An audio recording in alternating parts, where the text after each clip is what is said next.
I'm Andrea Klein-Thomas, reporter with CBS New York, here at the 5th International Vatican Conference. We are joined now by Dr. Michael Farkouh.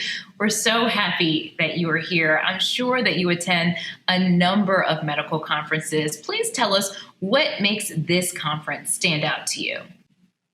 I think it is absolutely unique. Multiple constituencies represented from many sectors that are involved in healthcare.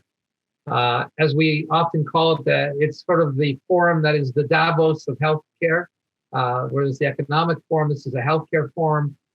It brings together really leading thinkers in the field who are interdisciplinary, representing multiple healthcare systems, and again, many sectors, including, folks from the public sector and from government agencies, which is really wonderful. Yeah. Many of the risk factors for cardiac disease and cancer are shared. Kind of outline some of those risk factors for us. Yeah, there have been multiple studies linking common risk factors for both heart disease and cancer. They include age, which is probably the greatest predictor, and we have reasons for that. Sex, which is more males than females that get it at a given age. Smoking is really related to both and is obviously linked to inflammation. And the other big link is obesity, which we think is, of course, a public health risk for all Americans and folks around the world, and linked to great morbidity and mortality. Those are the big predictors.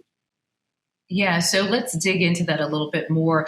So are cardiovascular patients at risk of getting cancer, and conversely, are cancer patients at risk of getting cardiovascular disease? Yes, it's been well studied, and it's been demonstrated that patients at high risk for cardiovascular disease with these traditional risk factors, including a few biomarkers that we can measure, are at increased risk for incident cancer, meaning developing cancer in patients who didn't have cancer.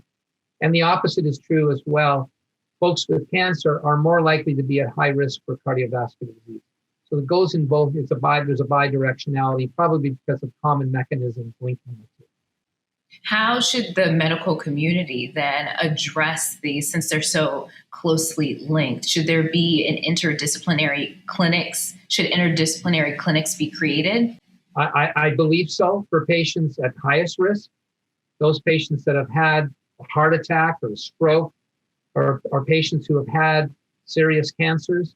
I think those patients need to have greater surveillance, and no better place to do it than in a combined interdisciplinary clinic. And I think that's what's going to happen post-COVID. We're going to develop interdisciplinary clinics that we didn't have before, because we're going to have to address new and emerging conditions. And this is one of them, the link between cancer and heart disease. On the community side, we're going to have to focus on prevention. And we're going to have to work in the communities to make sure that people have a healthy heart diet, healthy heart lifestyle, and as well, a lifestyle that prevents cancer from developing. What can that look like? What should that look like in your opinion? Well, I think that, first of all, it starts in the community. If you think about the pyramid, most people are at very low risk, and they're out in the community and they're at risk, but it's sort of a one-off. It's 1 in 100 that get the condition. And we should be working in schools and starting very early in life to promote healthy heart and cancer prevention living.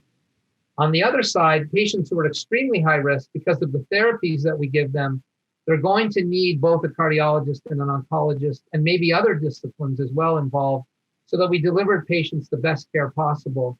And we'll have therapies that have side effects on each side that we need to, address, and we need to understand those therapies well. So I think it's more therapy in the high-risk patients, or prevention in the low-risk patients. Yeah, that makes perfect sense, Dr. Michael Farkouh. Thank you so much for joining us. My pleasure. Thank you.